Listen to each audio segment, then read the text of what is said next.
It says that have a rotz mitzvah kala. The mitzvah, the Mishnah seems to be inherently contradicting itself.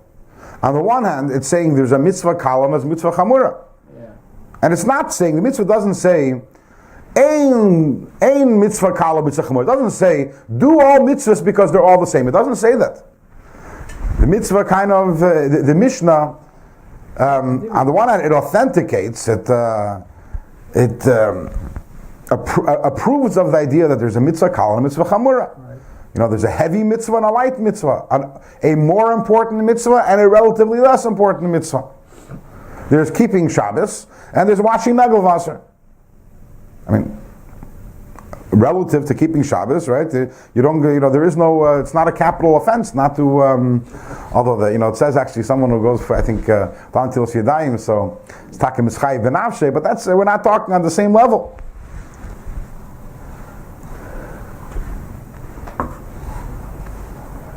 And then the Mishnah comes and tells us, but you should chase the mitzvah kala just as much as you chase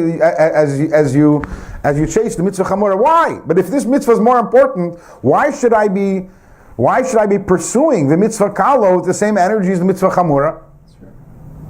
Right?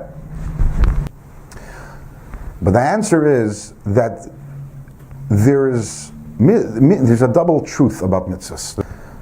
On the one hand, every single mitzvah has a particular, and we're going to learn about this again more in the next period. Every mitzvah has a particular benefit. When we say benefit, we mean a practical benefit to the human being. Shabbos.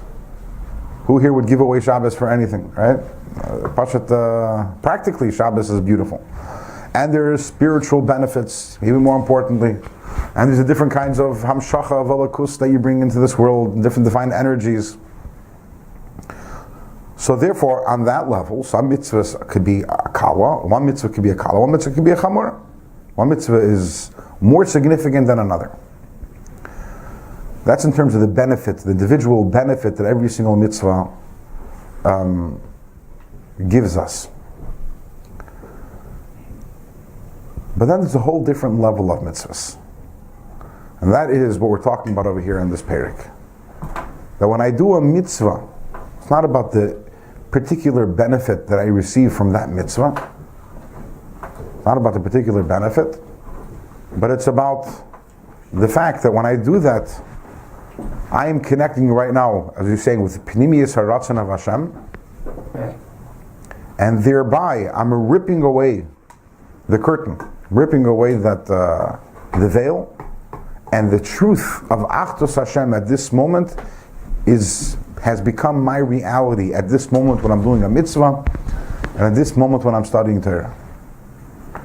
And that there is no difference between Shabbos and Nagelwasser, Kala or Chamura, because in every single one of them, the Ratzon Hashem is equal in all of them. The fact that these are directly from Hashem's Pnimiyus HaRatzon, and that they're the end game.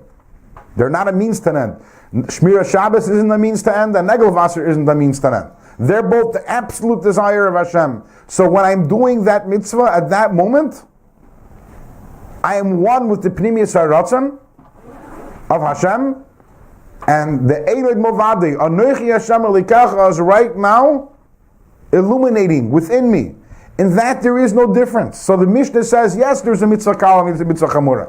Some mitzvahs might have, if you're talking about the individual benefit of a mitzvah, some might be more than another. But if you go to the essence of what a mitzvah is, which is it's Ratzon Hashem, and the idea of connecting and united with Ratzon Hashem, there is no difference. And if you understand that, then you chase the mitzvah kala with the same energy as you chase the mitzvah chamura. By way of example,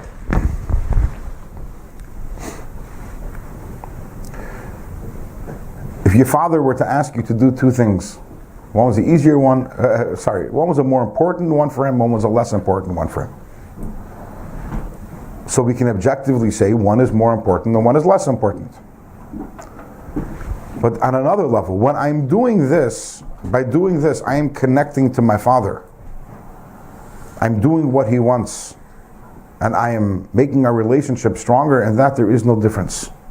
There is no difference.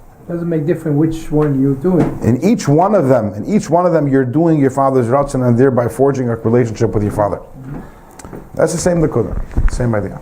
This is really we have a Rashi in the beginning of Parshas Eikev where it says V'hoya Eikev Tishmun. It will be if you listen to what I'm telling you, then Hashem promises all these brachas. V'shamar Hashem lekacha lachos abris v'sachasad. And what does Rashi say in V'hoya Eikev Tishmun? Why does he use the word Eikev? It's an unusual word. Usually it says V'hoya im Tishmun. Eikev. Those mitzvahs, sha'adam dash ba'akeva, those mitzvahs which those people tread upon, the people those mitzvahs that you're saying, the mitzvahs don't have mazel. If the people keep them, then you get all the brachas. And why is that? Because when a person does those mitzvahs, that means he gets it. If I'm doing keeping Shabbos, but I'm forgetting about the smaller mitzvah, then I'm judging mitzvahs. What's more important for me? What's less important for me? And then the brachas from Hashem are going to be in a more limited fashion. But when a person, even those mitzvahs, sha'adam dash ba'akeva, those mitzvahs which aren't high up on the list, if a person does those also, that shows that a person understands what a mitzvah is, that it's ratzon ha'elyon. And if a mitzvah is Hashem's ratzon, there is no difference between one mitzvah and another. There's no difference.